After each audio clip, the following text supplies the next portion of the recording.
So hey guys, my name is Ray, and today's the day that we're going to be talking about episode 7 of season 7, The Dragon and the Wolf. But before we get to that, I have something on a little bit more serious note, and it pertains to yesterday's video that I uploaded about my channel being flagged. And to be honest, it was disappointing because at the end of the day, us as creators, and I'm not the only one who's being, basically targeted in the community. There is a few other people that have been targeted, and it is sad to see that people result to this because everybody who is in the community puts tons of work behind their videos and everything that they put out, and for someone else to just come in and do that, it was really disappointing and really sad.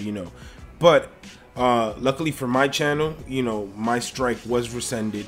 But Kyle Azora Hype, his channel is currently being reviewed as well, and I just want you guys to show Kyle some love and let him know that you guys are behind him and that you guys know what's going on, because we are being targeted.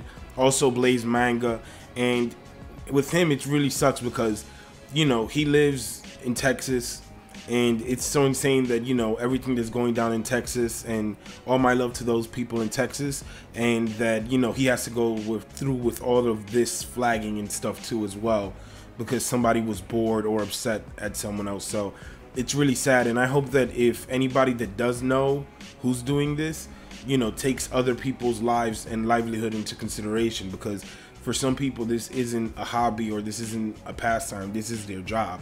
So I just wanted to say, I will be having my live stream this weekend, and everything worked out well for my channel, but still show Blaze Manga and Kyle some love, because again, their channels are there's still an investigation going on.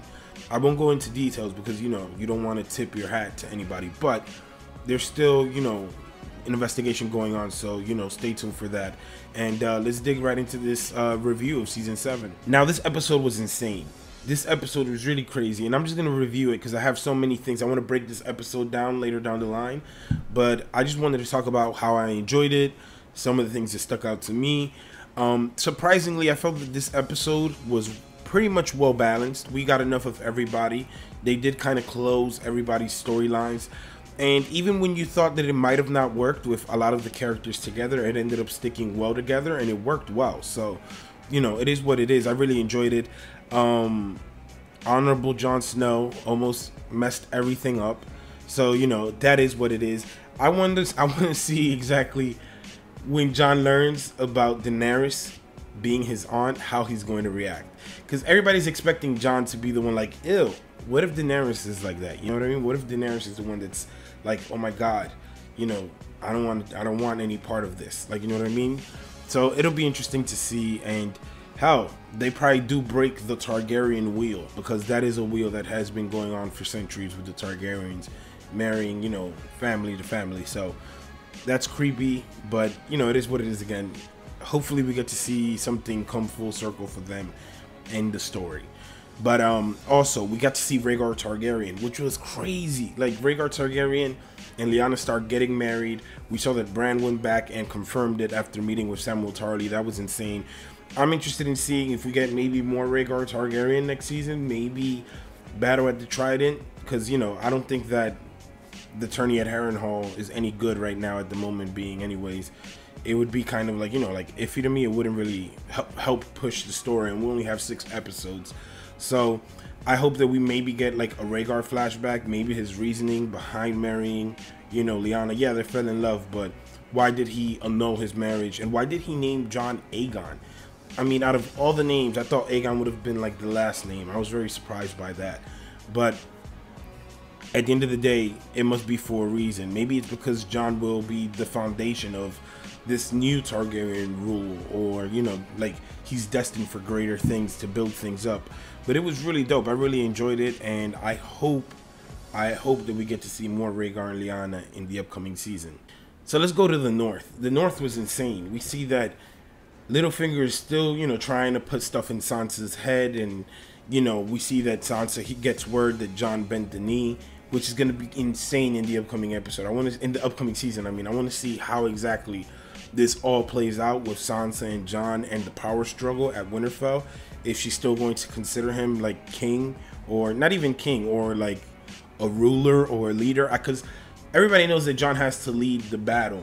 But I'm interested in seeing if like Sansa will be like, since you're no longer a king, I'm just the lady, so I'm in charge, you have to listen to me.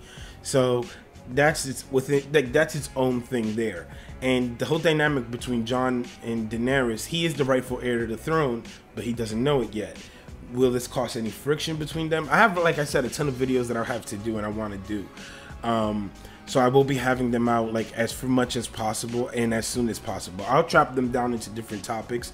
I'm not going to cram them all into one video because that's no fun. You know, I want like full-fledged discussions for some of these topics. But another thing that I really wanted to talk about is how Littlefinger went out. Littlefinger went out like a little, you know what I mean? It was just bad. It was just bad.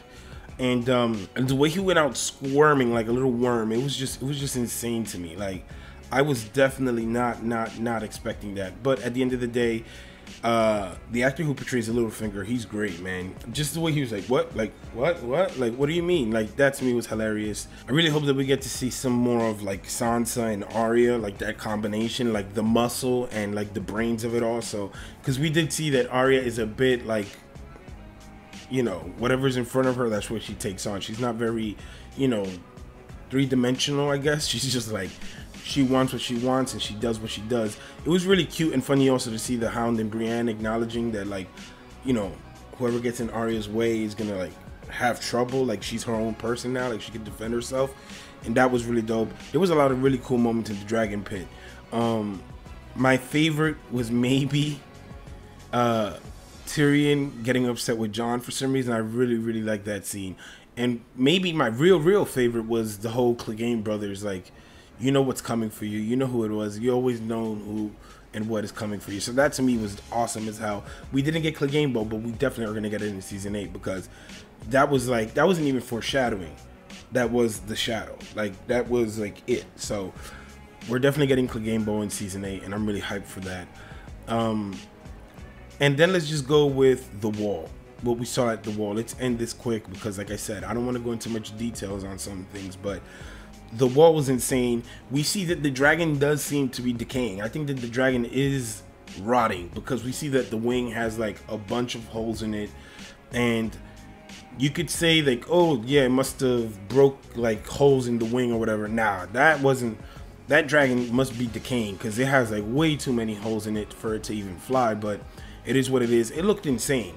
I don't know what was up with that dragon though. It was like on roids because it was going so fast. It was just like swooping in and out, in and out, in and out, and it was just ridiculous. So I liked the way that it looked.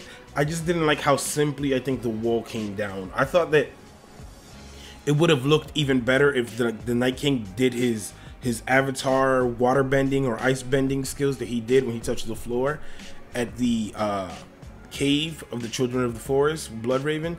If he would have done that and knocked the wall down, I think it would have been a little bit cooler. But just him using a dragon to blow it up is just like, and that to me even proves more that he was waiting for the dragon. That dragon needed to come because I guess that was the only way of doing it. Like, how else was he gonna knock the wall down? At least on the TV show, because there's possibly the Horn of Joramun in the books. So that should be interesting within itself. But guys, I give this episode overall a 9, you know, a solid 9. I've seen it like 3 times already, and like I said, I have so many notes and so many things. Now that the whole flagging thing is done with, I will start putting out my videos. I also have a reaction video with my brother, which was hilarious. We were just having fun and we just kept guessing as the video goes on. So I'll have that out probably as soon as possible as well. I'll probably have it out by tomorrow. But as always, guys, it's a true pleasure. My name is Ray, and peace.